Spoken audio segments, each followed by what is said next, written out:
오늘 우리에게 주시는 하나님의 말씀을 같이 봉독하도록 하겠습니다. 하나님 말씀입니다. 마태복음 6장 31절에서 34절입니다. 하나님의 말씀을 같이 읽습니다. 마태복음 6장 31절에서 34절입니다.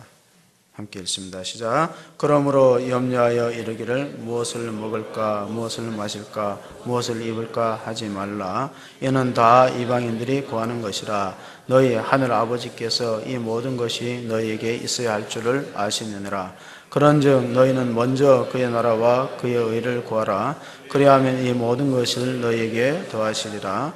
그러므로 내일 일을 위하여 염려하지 말라. 내일에는 내일에 염려할 것이요 한날의 괴로움은 그날로 족하니라. 아멘. 프랑스의 문학가 폴 부르제가 한 유명한 말이 있습니다.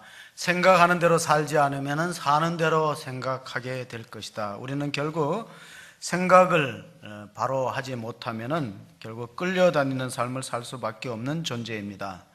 그래서 자기 생활이 지금 시간에 끌려다니는가, 내가 시간을 끌고 가는가 한번 점검해 보십시오. 스티븐 커비가 성공하는 사람들의 7가지 습관이라는 책을 자기 개발서를 발표하고 그 이어서 소중한 것을 먼저 하라 그런 작품을 냈는데 거기에 자기 딸의 이야기가 있습니다. 딸이 결혼해갖고 직장도 관두고 애들을 키우는데 너무 바쁘고 힘들으니까 아빠한테 하소연을 하니까 그 아빠가 사랑하는 딸에게 이렇게 말했어요. 우리 자녀들에게 필요한 거는 시계를 하나 사주는 게 아니라 나침판을 사주는 거다. 인생에 있어서 중요한 건 속도가 아니고 방향이다. 뭘 먼저 하는가? 소중한 거. 여러분은 급한 걸 먼저 합니까? 중요한 걸 먼저 합니까?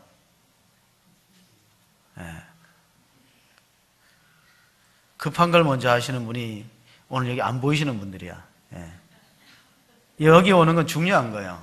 중요한 걸, 소중한 걸 먼저 하느냐, 급한 걸 먼저 하느냐. 어느 경영학 교수가 자기 수업 시간에 그 교탁 위에다가 유리로 된 어항을 올려다 놨어요. 학생들이 긴장했잖아요. 유리로 된 어항을 놓으니까. 그래 교수가 그 속에다가 자갈을 집어넣었어요.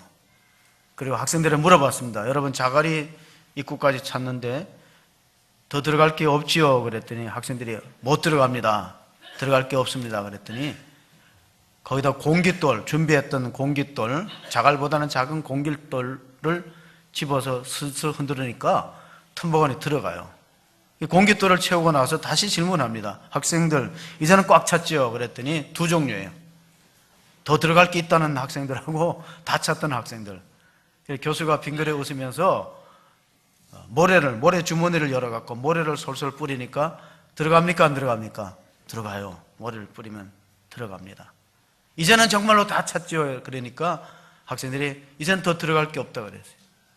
주전자에다 물을 부으니까 들어갑니까? 안 들어갑니까? 들어가요. 이 실험이 뭘 의미합니까? 학생들한테 물어보니까 학생들이 우리가 짝두리 시간을 잘 이용하면은 그래도 유용하게 쓸 수 있습니다. 그런 의미입니다. 어떤 학생은 아무리 이 경제가 어려워도 틈새를 파고들면은, 틈새 시장을 노리면은 돈을 벌 수 있습니다. 교수님이 맞기는 맞지만 정답은 아니라 그랬어요. 만약에 내가 물을 먼저 어항까지 채우고 그 다음에 모래를 붓거나 자갈을 부으면 다 들어갈 수 있어요? 없어요? 못 들어가요. 이 실험은 우선순위가 중요해요. 삶의 성패는 우선순위에 달려있다.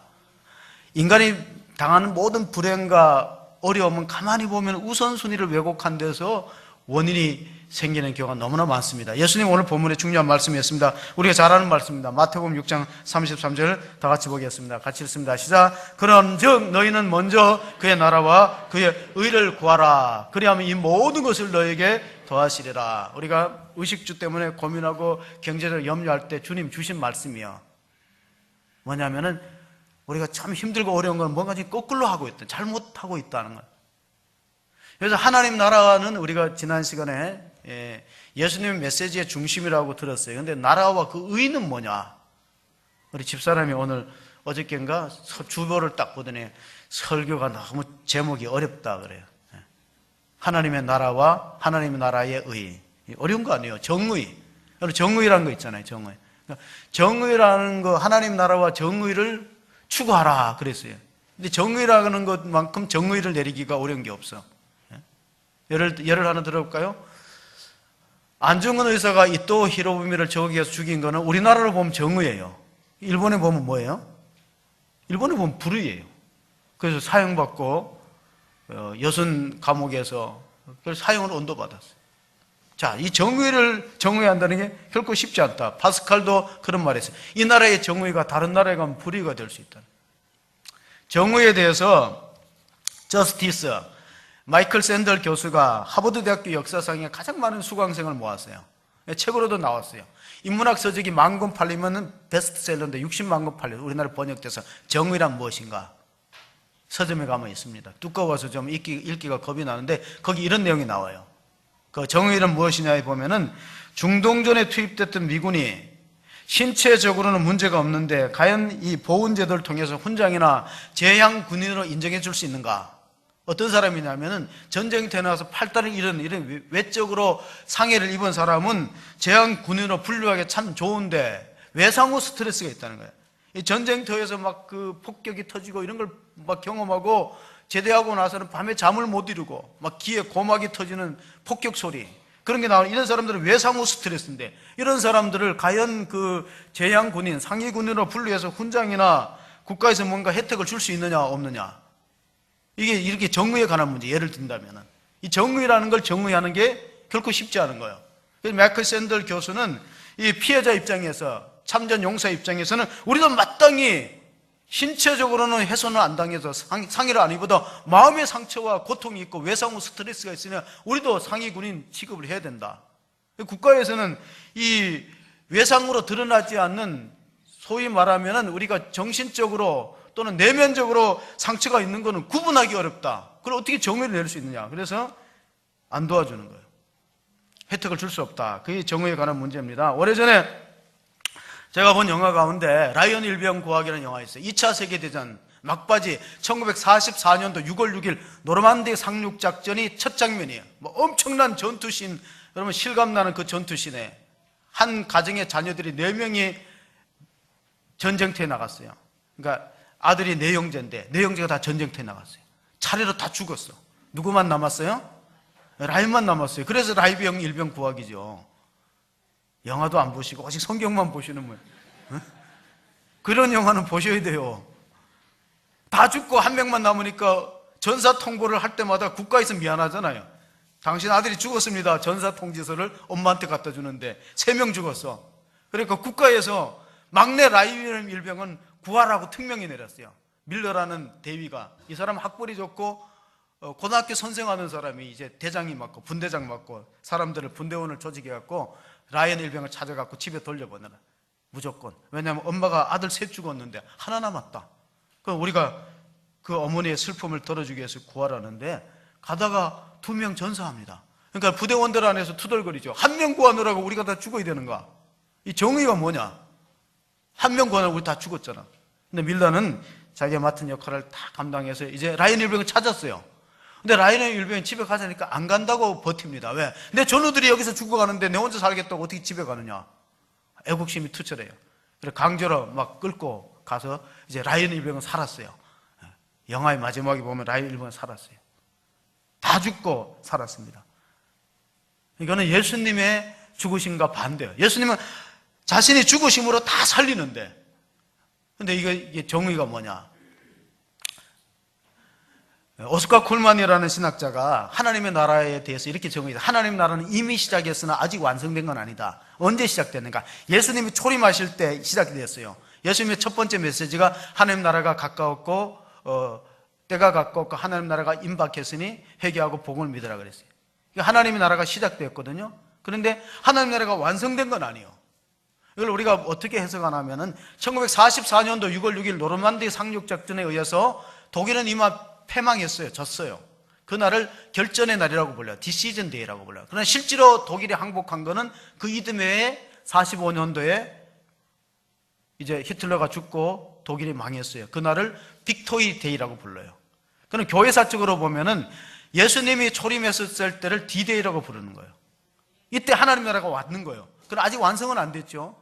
사탄이 마지막 버티는 시간이 교회 시대라. 사탄이 어떻게든지 우는 사자처럼 한 사람에도 실족시키고 넘어뜨려서 하나님 나라 천국 못 가게 하느라고 발악을 하는 시대가 이 시대예요. 그러면 지금은 마지막 전투가 영적 전쟁이 남았는데 V데이, 주님이 재림하시면 이제 하나님 나라가 완성되는 것이죠. 그 가운데 우리가 서 있습니다. 자, 우리는 하나님 나라가 예수님의 중심 메시지고 성경에 유일하게 관통할 수 있는 맥이라 그랬는데 그거보다 더 다른 데 관심이 있는 거예요. 지난 시간에 우리 예수님이 제던 이스라엘 나라를 회복하는 데 관심이 있어요. 하나님 나라가 이 땅에 도래하는 데는 관심이 없어요. 오늘 마태복음에는 예수님의 제자들은 뭐에 관심이 있냐면 경제에 관심이 있어요. 뭐니 해도 머니가 최고다.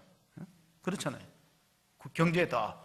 자, 이번 선거도 총선도 그래요. 실패한 경제 책임을 물어가지고 야당을 지지할 수도 있고 그 누가 해도 다 그렇고 그러니까 다시 한번 기회를 주자 하고 여당을 지지할 수도 있어요. 여러분 알아서 하세요. 저보고 물어보지 마시고. 목사님은 누구를 찍을 거냐 그렇게 묻지 마세요. 우리 집에도 표가 다 달라요. 안 물어봐요. 각자 알아서 기도하고 찍어. 하나님 앞에. 목사가 가장 설교하기 힘든 주제가 두 가지 있어요. 돈 얘기하는 거하고 정치 얘기하는 거하고. 은혜가 안 되죠. 그래서 저 잘 안 합니다. 그런데 예수님의 비유 40개 중에 15개가 돈에 관한 이야기예요. 자, 물질에 관한 이야기입니다. 근데 하나님은 물질을 추구하기 전에 뭘 먼저 추구하라 그랬냐면 하나님의 나라와 그 의를 추구하라 그랬어요. 하나님과의 관계를 먼저 물어보라는 거예요. 내 삶이 지금 어렵고 힘든 거는 하나님과의 뭔가 관계가 좋으냐 나쁘냐. 여러분 혹시 요즘 하나님과의 관계가 어떻습니까? 옆 사람한테 한번 물어보세요. 요즘 하나님과의 관계가 어떻습니까? 요즘 하나님과의 관계가 어떻습니까? 좋다 그러면요 다시 위로해 주세요. 그럼 걱정하지 마십시오. 그럼 걱정하지 마십시오. 해보세요. 옆 사람한테 하시라니까요. 위로하라니까요. 그럼 걱정하지 마십시오. 왜냐하면 하나님이 더하여 주시라고 약속했잖아요. 하나님 나라와 그 일을 먼저 구하면은 그러면 이 모든 것을 너에게 더하여 주신다. 오늘 본문이 시작되는 31절을 한번 읽어보겠습니다. 31절 같이 읽습니다. 시작. 31절입니다. 마태복음 6장 31절 시작. 그러므로 염려하여 이르기를 무엇을 먹을까 무엇을 마실까 무엇을 입을까 걱정하지 말라. 이건 다 이방인들이 구하는 거예요. 그러니까 하나님이 필요한 걸 알아요. 그러나 이것을 삶의 우선순위에 두는 것은 이방인들이다. 그런데 그러므로로 시작되는 31절 앞에 또 그러므로가 있어요. 그게 6장 25절인데 거기에도 그러므로가 나옵니다. 마태복음 6장 25절 그 그러므로도 읽어봅시다. 시작. 그러므로 내가 너에게 이르노니 목숨을 위하여 무엇을 먹을까 무엇을 마실까 몸을 위하여 무엇을 입을까 염려하지 말라. 목숨이 의복보다 중하지 아니하며 몸이 의복보다 중하지 아니하냐. 순서의 문제지. 하나님께서 세상을 지으시고 우리의 입을 지었는데 우리가 먹을 거 필요하던 거 왜 모르시겠어요? 우리 몸을 지었는데 왜 입을 의복이 필요하던 거 왜 모르시겠어요? 하나님 다 아신다는 거예요. 근데 우선순위를 바라라는 거예요. 그러면 염려와 걱정에서 벗어난다는 거예요. 탈무드에는 이런 말이 있어요. 사람은 살았을 때는 근심에 먹히고 죽으면 벌레에 먹힌다. 그러니까 우리 일상생활에 그림자처럼 따라붙는 마귀가 염려 마귀예요. 염려 없는 분 있습니까? 다 염려가 있어요. 걱정 없는 집은 하나도 없어요. 우리 집만 걱정이 있다 그런 생각 하시면 안 돼요. 우리 집에도 걱정이 다 있어요. 옆집에도 걱정이 있고 좀 종류는 달라도 다 걱정이 염려 근심이 없을 수가 없어요. 그런데 제가 이제 염려를 이길 수 있는 F킬러 3병을 드리려고 그래요. F킬러는 뭘 잡죠? 파리 모기를 박멸해. 이 염려 마귀를 박멸하는 첫 번째가 뭐냐? 하나님이 우리 아버지시다. 하나님을 신뢰하죠. 하나님이 누구라고요? 우리 아버지. 어른이 걱정이 많아요? 애들이 걱정이 많습니까? 어른이 걱정이 많아요. 어른은 자기가 자기 문제를 해결되는데 애들은 아버지가 있으니까 걱정 안 해요.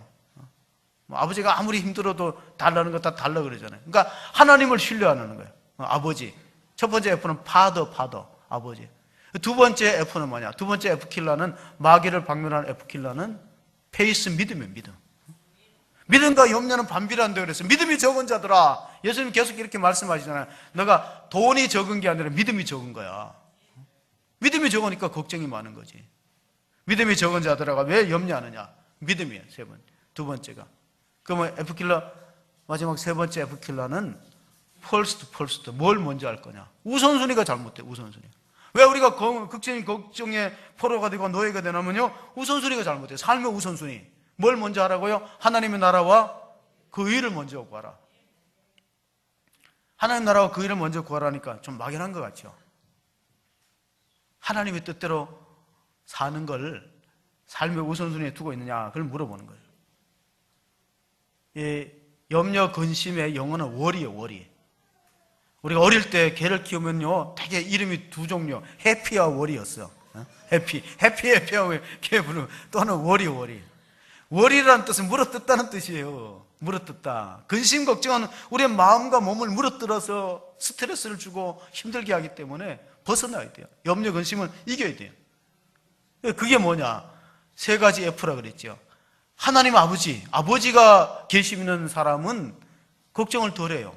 아버지가 없으면 내가 다 해결해야 되는데, 아버지는 만유보다 크시. 예수님이 이렇게 말씀해요. 하나님 아버지는 만유보다 크시며 온 세상보다 크신 분이 우리 아버지인데, 코카콜라 사장 아들은 코카콜라를 욕심낼까요, 안 낼까요? 코카콜라 사장 아들은요, 코카콜라 별로 안 먹어. 자기 아버지 코카콜라 다 만드는데. 우리가 북한이 지금 경제적으로 어려운 거는 우리가 관계가 나빠서 그래요. 관계가 나쁘면 개성공단도 철수하고 지원도 끊어요. 하나님도 마찬가지예요. 하나님과 우리의 관계의 문제가 먼저라는 거예요. 자, 하나님의 나라에 대해서 결정적으로 오해하는 게 뭐냐면, 하나님 나라는 공간이나 장소로 생각해요. 죽으면 천당 가는 거, 그거 아니에요. 하나님의 나라는 하나님의 다스림과 통치를 말하는 거예요. 통치. 하나님 나라가 이미 이루어지고 있다는 것은 우리가 하나님의 뜻에 잘 순복하고 그 다스림 속에 있으면 하나님 나라가 우리 안에 임하는 거고, 하나님의 다스림 속에 있을 때 하나님의 보살핌이 있어요. 왜 하나님의 나라를 안 보살피냐면은 하나님한테 맡기고 다스림 속에 통치 아래 있지 않기 때문에 그래요. 여러분 목욕탕에 가면 카운트에 딱 적어놓은 글씨 있죠. 맡기지 않은 기증품은 책임지지 없어요. 여러분의 경제와 자녀들 삶을, 미래를 하나님께 맡겨야 책임을 질 수 있습니다. 다스림 속에 있어야 보살핌이 있어요. 하나님 나를 다스리지 말고 보살핌만 주세요 하면 이건 어긋난 얘기죠. 나를 통치하지 말고 나를 보호만 해주세요 하면 이건 이율배반적인, 앞뒤가 안 맞는 얘기야. 안 맡겨놓고 잃어버리고 카운트에 가서 내 거 왜 이 수표 몇 억짜리 왜 책임 안 지냐면 안 되는 말이에요. 안 맡겼기 때문에. 여러분 카운트에 잘 맡깁니까? 목욕탕 카운트에? 저 안 맡겨요. 왜냐면 카운터 사람이 더 의심스러워 보니까. 좀 맡겼다고 카운터가 더 의심스러운데. 하나님 절대 그런 분이 아니십니다. 하나님 믿고 맡길 만한 분이에요. 카운터는 맡기지 마세요. 그 젊은 사람이 맡았다가 또 딴 생각하면 어때요? 카운터는 뭐냐? 센다는 거야. 우리가 하나님 일 할 때요, 계산하지 마세요. 카운터는 누가 해야 돼요? 하나님 하셔야죠. 우리는 그냥 하나님 말씀대로 순종하고 헌신하면 하나님이 계산하게 하셔야지. 하나님은 계산해서 더 주시는 분이지. C.S. 루이스라는 옥스퍼드 대학교 교수가 이렇게 말했어요. 교회 역사를 읽어보라. 이 땅에서 훌륭한 업적을 남기고 많은 일을 했던 사람들의 특징이 하나님 나라를 진지하게 생각했던 사람들이다. 하나님 나라를 생각하고 천당을 생각하면요, 안 믿는 사람들이 이렇게 말해요. 아이고 뭐 교회 나오면 뭐 밥이 나오나 떡이 나오나 맨날 교회 가서 기도한다고 막 하늘에서 뭐가 떨어지나. 그러니까 우리가 천당을 추구하는 우리의 삶의 모습을 비웃어요. 그런데 역사를 가만히 보면요, 천국을 믿었던 사람이 이 땅에 좋은 일 하지. 천국 소망이 없는 사람이 이 땅에 좋은 일 하니까 자기 욕심과 자기 정치적인 야망을 채우려고 애를 쓰지. 나라를 위해서 정말 좋은 일을 합니까? 그래서 하나님 나라와 의를 먼저 구하라는 거예요. 사탄의 통치는 죄와 사망을 가져옵니다. 하나님의 통치는 의와 생명을 가져오는 줄 믿으시기 바랍니다. 그래서 우리가 이 마태복음 6장에는 주님이 가르친 기도가 다 주기도문. 주기도문의 첫 번째가 뭐냐면, 첫 번째 주기도문이 어떻게 되니까 하늘에 계신 우리 아버지요. 탕자는, 누가복음의 탕자는요, 자기 아버지를 부르면 눈물이 났을 거예요. 내가 이 배가 고파갖고 아버지 말 안 듣고 나왔고 허랑방통 고생했고 돼지가 주는 지엄나무의 열무로 배로도 못 추리고 이제 죽게 생겼으니까 아버지 집에 가야 되겠다. 아버지하고 이름 부르면 눈물이 나야 돼. 여러분들 기도할 때 그래요. 하나님 아버지 하면 눈물이 나야 돼. 주기도문을 가만히 보면요, 하나님에 대한 기도가 세 가지가 있고 나의 필요에 대한 기도가 세 가지 있는데, 먼저 뭘 구하죠? 하나님의 필요를 먼저 구하는, 하나님의 이름이 높아지고 거룩해지기를 원합니다. 하나님 나라가 확장되기를 원한다. 나라가 임하시고 하나님의 뜻이, 하나님의 섭리가 펼쳐지기를 원합니다. 자, 하나님 나라를 넓히고 하나님의 이름을 높이고 하나님의 뜻, 나라, 섭리를 펼치는 게 먼저예요. 자, 6장, 마태복음 6장 11절 보겠습니다. 그리고 나서 우리를 구하는 거예요. 읽어봅니다. 오늘 우리에게 일용할 양식을 주옵시오. 여기 중요한 거는 일생 먹을 양식을 주시옵소서가 아니에요.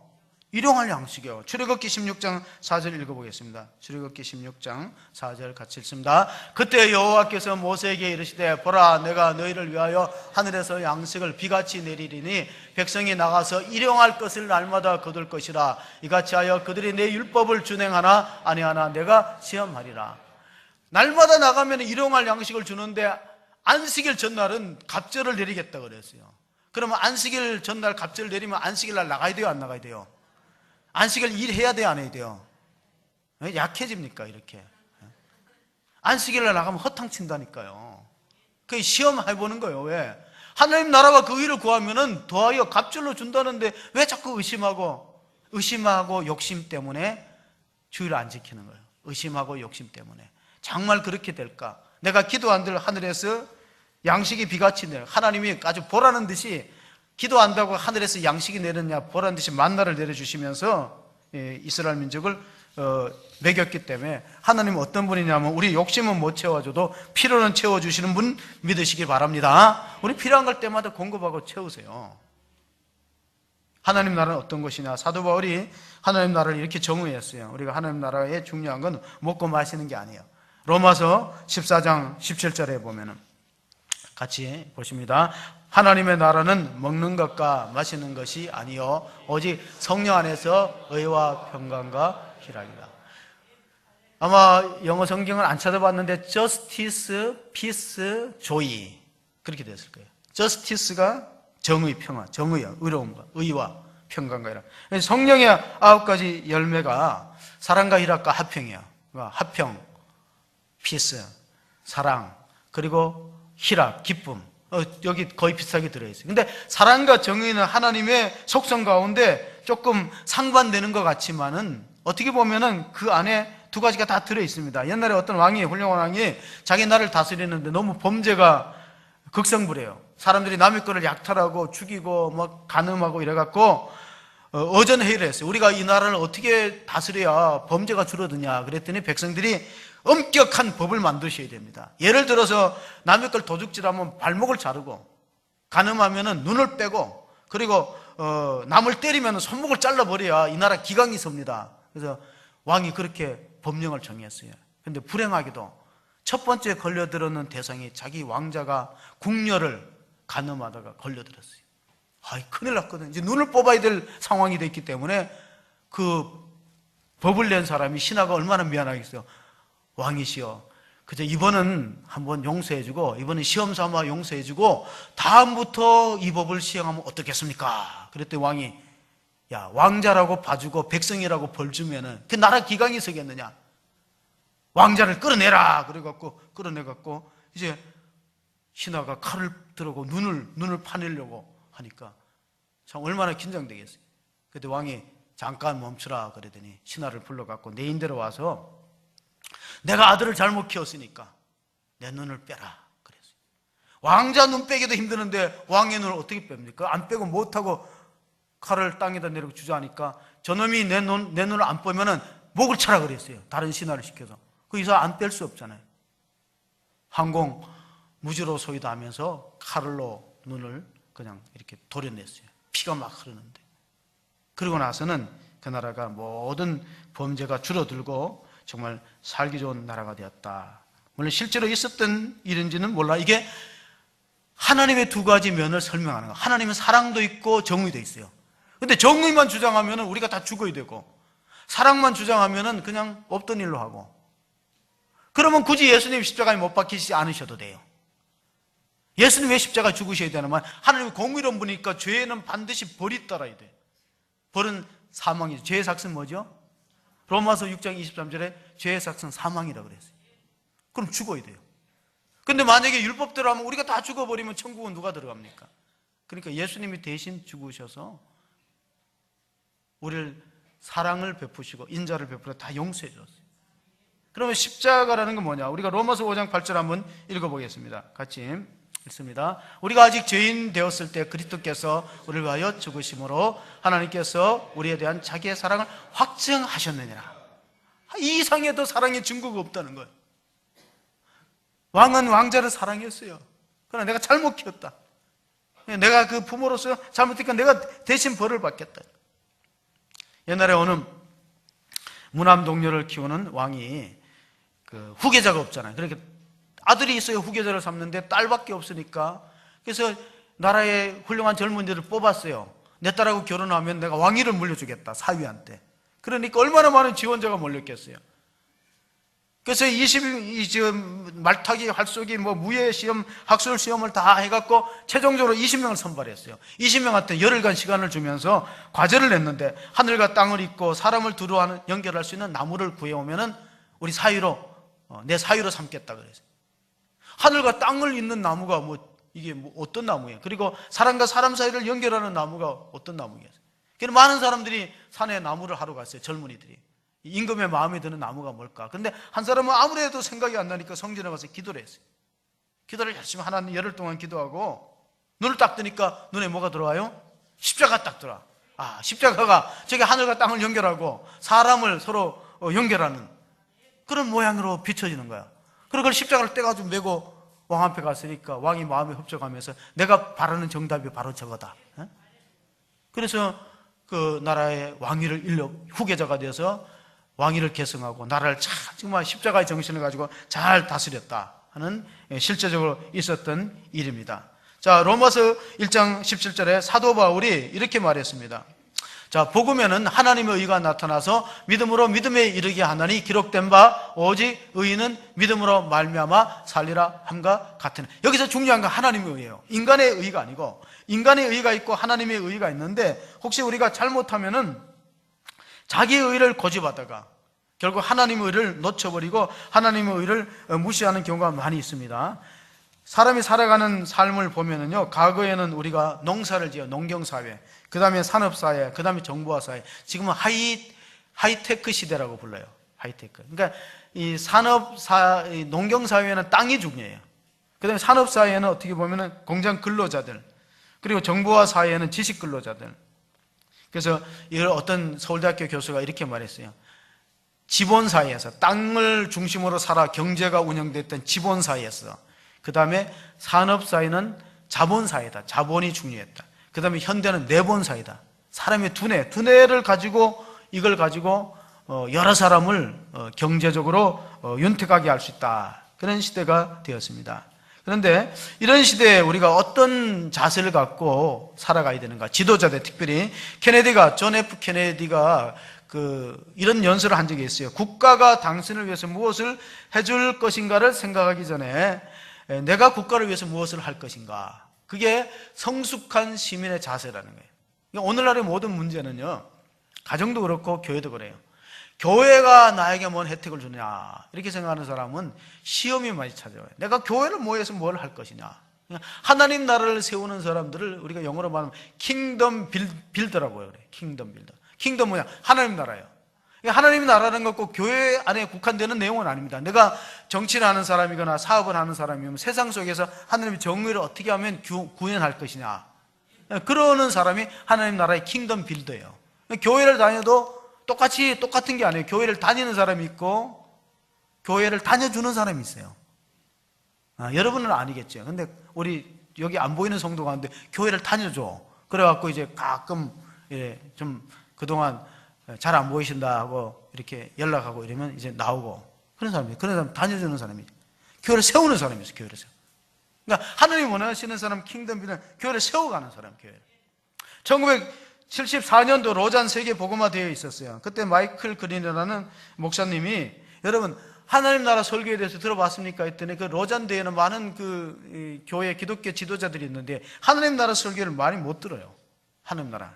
하나님의 나라가 의외로 정말 우리 교회 안에서부터 사장되어 왔다, 그런 생각을 해야죠. 왜 하나님 나라의 설교가 부담스럽냐면은 어느 섬에 외눈박이 원숭이가 다 살았어요. 외눈박이 원숭이가 다 사는데 마침 어떤 그 배가 표류되면서 정상 두 눈을 가진 원숭이가 들어갔다. 그러니까 외눈박이 원숭이들이 다 놀리잖아요. 좀 병신 같은 거 놀리는 거. 그러니까 불구자 취급을 당하는 거예요. 하나님의 나라와 그 의를 추구하고 살아가면요, 세상 가운데서 우리가 왕따가 될 수도 있어요. 너는 세상의 가치관과 세상의 방법과 세상의 원리대로 살지 않고 왜 이렇게 살아가느냐 하고 우리가 오히려 어려움을 겪을 수 있습니다. 그러나 우리는 뭘 기대 안 하면 하나님의 나라가 최종적으로 도래할 것이다, 승리할 것이다. 그러나 하나님 나라를 세우면은 예수님이 이렇게 말씀하셨어요. 세상이 새롭게 되면은 너희가 12지파를 다스릴 것이다, 하나님 나라에 가서. 그런 미래의 소망을 바라보면서 살아가기 때문에 어떻게 보면은 우리 성도는요, 하나님 나라의 독립운동가와 같아요. 독립운동가는 몸으로도 헌신할 수 있지만은 어떤 사람은 숨어서 헌신했어요. 독립군자금을 대줬어요. 나중에 이제 해방이 되고 나니까 그 사람이 애국자가 되는 거예요. 어떤 사람은 나라를 팔아먹는 사람이 있고, 어떤 사람은 자기가 경제활동을 열심히 해갖고 군자금을 대줘서 독립운동을 도왔고, 여러분들이 드리는 헌금은 하나님 나라의 독립운동 군자금인 걸 믿으시기 바랍니다. 하나님 나라 확정되려면 그 군자금이 필요해요. 그러지 않고는 어떻게 나라의 독립을 찾을 수 있습니까? 시인은 시를 써서, 윤동주 시인은 시를 써서, 그래서 죽는 날까지 하늘을 오르라 한 점 부끄러움이 없기를 입새에 이는 바람에다 나는 괴로워했다. 어떤 사람은 시를 통해서 일제에 저항하고, 어떤 사람은 독립운동 투신해서 북간도에 가서, 만주에 가서 싸우고, 어떤 사람은 경제활동을 해서 군자금을 비밀리에 대주고, 이게 다 하나님 나라 운동이야. 그 의를 구하는 거예요. 예수님의 공생에 처음에 세례를 받으실 때요, 세례 요한이 내가 예수님 앞에 나가서 세례를 받아야지, 요단강에 내가 예수님 어떻게 세례를 줍니까? 하고 거절했을 때 예수님이 이렇게 말씀하셨어요. 마태복음 3장 15절 말씀을 보시면은 같이 봅니다. 예수께서 대답하여 이르시되 이제 허락하라. 우리가 이같이 하여 모든 의를 이루는 것이 합당하니라 하시니 이에 요한이 허락하는지라. 모든 의가 뭐냐? 하나님의 의는 하나님의 질서와 통치를 말하는데 이렇게 해야 된다. 내가 죄인의 모습으로 세례를 받고 또 세상의 죄를 다 짊어지고 십자가를 죽어야 된다. 요한복음 1장 29절에 그 세례 요한이 예수님을 보면서 이렇게 말했습니다. 같이 봅니다. 이튿날 요한이 예수께서 자기에게 나오심을 보고 이르되 보라, 세상 죄를 지고 하는 하나님의 어린 양이로다. 그래서 우리가 하나님 나라와 그 의를 구하는데 의자를 한문으로 보면요, 이렇게 되어 있습니다. 오를 의자가 그 양이 양 밑에 자기 아자가 있어요. 한번 화면을 한번 띄워주시겠습니까? 우리가 의롭다 하는, 의로워진다는 의자가 맨 그 여러분 보실 때 오른편 그게 의자예요. 근데 의자를 분리하면은 양자 밑에 자기 아자가 있어요. 하나님이 보실 때 의로운 건 뭐냐면은 우리의 죄를 대신하여 죽으신 예수님을 믿음으로 붙드는 사람이 의로운 줄 믿으시기 바랍니다. 그게 의예요. 내가 뭔가 업적이 있고 내가 자랑이 있고 내가 율법적으로 어떤 공덕이 있어서 의로워지는 게 아니에요. 만약에 그렇다면 예수님은 괜히 죽으신 거예요. 여러분이 자기의 율법적인 행위와 공덕을 따라서 하나님께 의롭다고 인정받을 수 있는 사람이 있다면 그 사람은 십자가를 안 믿으셔도 돼요. 십자가를 안 붙으셔도 돼요. 그런 사람은. 그런데 세상에는 그런 사람이 한 명도 없다는 거예요. 그러니까 우리의 죄를, 세상 죄를 지고 하는 하나님 어린 양을 붙드는 거. 그래서 양자 밑에 아자를 밑에 붙여놓으면은 양을 붙드는 형상인데 그게 의로운 거예요. 로마서 10장 2절 3절을 같이 읽어보겠습니다. 10장 2절 3절 내가 증언하노니 그들이 하나님께 열심히 있으나 올바른 지식을 따른 것이 아니니라. 하나님의 의를 모르고 자기 의를 세우려고 힘써 하나님의 의에 복종하지 아니하냐. 그 대표적인 사람이 사도 바울이에요. 사도 바울은 자기가 구약 성경 다 지키고 하나님이 하라는 대로 해서 내가 인정받고 하나님께 의롭다고 내가 인정받으면 되지, 왜 내가 예수님을 의지하고 예수님을 믿어야 되느냐. 그게 사도 바울의 신앙관이었어요. 사도 바울이 보통이 넘는 사람이에요. 내가 구약 성경을 다 지킬 수 있다고 자신했던 사람이에요. 나는 다른 사람하고 다르다는 영적으로 교만하고 자부심이 대단했던 사람이에요. 그런데 깨달았어요. 그게 잘못된 열심이에요. 자기 의를 내세웠지 하나님 의에 복종 안 하는 거예요. 믿음이란 뭐냐면은 말씀에 순종하고 복종하는 훈련이에요. 그게 얼마나 힘드냐면 누가복음 5장에 게네사렛 갈릴리 호숫가에서 베드로가 고기를 잡다가 밤새도록 허탕쳤어요. 근데 예수님이 깊은 데 가서 그물을 내려 고기를 잡으니까 이렇게 말했습니다. 같이 봅니다. 시몬이 대답하여 이르되 선생님 우리가 밤이 맞도록 수고하였으되 잡은 것이 없지만은 말씀에 의지하여 내가 그물을 내리리라 하고 가서 안 잡힐 거로 예상했는데 많이 잡혀갖고 2배 가득 차니까 충격받았어요.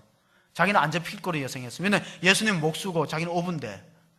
근데 안 잡힐 걸 예상하면서 왜 갔냐면 선생님을 존경하는 마음에서 한번 해보자고 갔는데 고기 엄청 많이 잡히니까 충격받아갖고 선생님이요 하고 불렀다가 누가복음 5장 8절에 보면 호칭이 바뀝니다. 같이 봅니다. 시몬 베드로가 이를 보고 예수의 무릎 아래 엎드려 이르되 주여 나를 떠나소서 나는 죄인이로소서. 이 사람의 마음속에 하나님 나라가 임한 줄 믿으시기 바랍니다. 예수님을 선생으로 부르는 사람은 하나님 나라랑 관계없어요. 선생이라 부르는 사람은. 성인이라 부르는 사람도 하나님 나라하고 관계없어요. 예수님은 주님이고 나는 죄인입니다. 나는 그분의 다스림과 통치를 순종하겠습니다. 그게 항복해야 행복이 오는 거예요. 왜 우리가 지금 행복하지 않나면요, 하나님께 항복 안 합니다. 얼마나 완악하고 강팍한지 절대 항복 안 해요. 자기 생각과 자기 주관과 자기 판단이 딱 서 있기 때문에 신앙생활도 그 방식대로 하지 절대 하나님 말씀대로 안 합니다. 인도네시아 선교사 스테니 존스가 이렇게 말했어요. 당신이 그리스도께 항복하지 않으면 당신은 혼돈에게 항복할 것이다. 이 말은 당신이 그리스도에게 항복하지 않으면 마음의 평안이 없을 거라는 그 뜻이에요. 혼란스러운 삶을 살아갈 수밖에 없을 것이다. 중동에서 40년 선교했던 분이 이제 은퇴하고 나서 기자가 물어봤어요. 40년 동안 중동 선교를 훌륭하게 했기 때문에 당신의 선교 후원 단체 이름이 뭡니까? 그 선교사가 말했어요. 저를 도와주는 선교 훈련 단체는 마태복음 6장 33절입니다. 뭐예요? 하나님 나라와 그 의를 구하라. 그리하면 이 모든 것을 너에게 더하죠. 그렇게 살았더니 하나님께서 내게 필요한 모든 먹을 거, 입을 거 그때마다 해결해 주셨습니다 하는 고백입니다. 1997년도 IMF 당시에 우리나라의 축산 육가공 산업 가운데서 여러분이 잘 아는 하림 기업이 있어요. 하림. 그 회장님이 김홍국 회장님인데 사업이 얼마나 잘 됐냐면요, 막 아주 우리나라 축산 시장을 거의 점유율이 가장 높았는데 대형 화재가 났어요. 전기 누전에. 얼마나 많이 탔냐면 만평 건물 거의 소실했고 그 당시 피해액이 1,000억이에요. 1,000억. 재기가 불가능합니다. 직원들하고 대책회의를 하고 직원들 보내놓고 혼자 슬피고 그랬대요. 원인이 뭘까 하고 생각해 보니까 자기 모태신앙이고 안수집사거든요. 신앙생활을 너무 형식적으로 했어요. 성경도 안 읽고 설교 시간에 앉아있으면 빨리 끝나야 되는데 설교가 막 길고 지루하게 느껴져요. 여러분 가운데 그런 분 계시죠? 예. 곧 끝납니다. 예. 이분이 그랬대요. 빨리 설교 빨리 안 끝나네요. 근데 화제가 나고 영안이 확 열리니까 자기가 회개하고 하나님 뜻대로 살지 못했다. 하나님 나라와 그 일을 우선순위에 두지 않았다. 회개하고 나니까 성경을 읽으면 다음 장이 그렇게 읽고 싶고 궁금해지더래. 성경 자꾸 읽었습니다. 설교 시간이 기다려졌어요. 변화되었죠. 근데 이분이 화재나고 3개월 후에 전라도 익산 신광교회 건축위원회 위원장이 됐어요. 목사님 한번 시켰던 것 같아요. 순종해서 위원장을 맡았는데요. 자기 화재나고 사건 수습하는 게 1순위잖아요. 회사가 지금 어려운데. 근데 건축위원장을 맡으니까 맨날 교회 가서 교회 일했어요. 그 교회가 얼마나 잘 지었냐면 대지값 말고 그 땅값 말고 그 당시에 익산 지역에 문화 예술 공연을 할 수 있도록 그래서 주민들한테 좀 우리가 교회가 좀 이런 유익을 주자 그래갖고 잘 지었어요. 공사비만 그 당시에 450억. 놀라지도 않네. 우리보다 훨씬 많잖아요. 450억. 5년 동안 짓는데요. 그 사이에 사업이 얼마나 커졌냐면 이분의 사업이 사료 공장에서만 연 매출이 3,600억. 그리고 우리가 잘 아는 닭 사 먹잖아요. 오리 닭. 그러니까 매출이 우리가 생각할 수 없는 숫자예요. 해외도 나가서 판다 그러더라고요. 해외. 최근에 제가 뉴스를 보니까 해외에도 진출했어요. 그러니까 9천억, 8천억 이렇게 이 정도 넘잖아요. 또 하나님 얼마나 축복해요. 그게 뭐냐면 하나님의 일을 하니까 하나님 누구 일 해줘요? 이 내 일 해주는 거예요, 여러분. 일의 우선순위가 얼마나 중요하다는 걸 깨달았어요. 내가 하나님을 뜻을 무시하고 내 마음대로 살았더니 한 방에 그 많았던 재산이 한 방에 날아가는 그런 불행도 당했지만은 정말 하나님 뜻대로 돌아오니까 하나님께서 내 일을 책임져 주신다. 우리가 오늘 읽었던 말씀 마지막에 보면은 내일은 내일이 염려하고 오늘은 한날의 괴로움은 그날로 끝나는 것이다. 자, 우리가 하나님의 의를 이루는 마지막 하나를 더 보면 야고보서에 그게 나옵니다. 이게 마지막인데 하나님의 일을 하는 사람의 특징이 뭐냐? 하나님의 의를 이루는 사람. 야고보서 1장 20절에 보면요, 이렇게 하면 하나님의 의를 못 이뤄요. 같이 봅니다. 사람이 성내는 것이 하나님의 의를 이루지 못합니다. 사람 마음속에는 분이 차면 분통이 터져요. 어떤 분이 여름에 그 버스, 시내버스를 타는데 운전수가 갈 생각을 안 하고 그 에어컨도 잘 안 되는데 막 더우니까 짜증이 나니까 화를 냈어요. 성을 내면서. 그 똥차 빨리 안 가냐 그러니까 운전수가 돌아보면서 똥이 차에 가지요. 그래. 누가 똥 됐어요? 자기가. 분통을 터뜨리는. 그러면 하나님 뜻대로 안 하면은, 그러면은 결국은 그 성내는 것이 하나님 뜻을 이루지 못한다는 거예요. 그러면 우리가 하나님이 할 때 절대 그렇게 해서는 안 돼요. 최근에 어떤 청년 사역 연구소에서 발표를 했어요.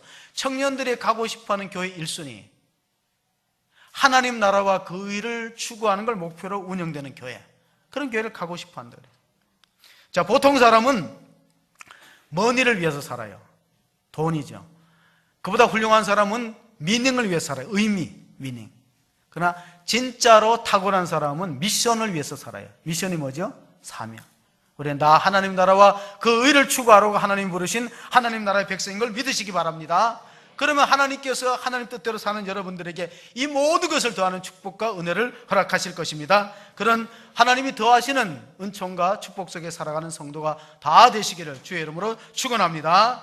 하나님 아버지 감사합니다. 오늘 또 주의 전에 나왔습니다. 세상의 가치관과 세상의 삶의 방식을 따르지 않고 하나님의 나라와 그 의를 구하기 위해서 주님 앞에 예배드립니다. 이 모든 것들은 이방인들이 구하는 것이고 너희 하늘 아버지께서는 이것이 필요한 줄, 우리가 의식주에 이런 것 필요한 걸 아시고 필요를 따라 공급하여 주실 줄로 믿습니다. 그런즉 너희는 먼저 그의 나라와 그의 의를 구할 때 하나님께서 이 모든 것을 우리들에게 더하시는 축복을 사랑하는 성도들이 다 체험할 수 있도록 도와주시옵소서. 내일 일은 하나님께 맡기기를 원합니다. 주님, 우리의 생명은 하나님의 손안에 있고 우리의 가정도 우리의 소유도 하나님의 것입니다. 하나님 나라를 추구하는 백성으로 승리하며 영광 돌릴 수 있는 우리 호수관계 성도 다 되게 하여 주시옵소서. 예수님의 이름으로 기도하옵나이다. 아멘.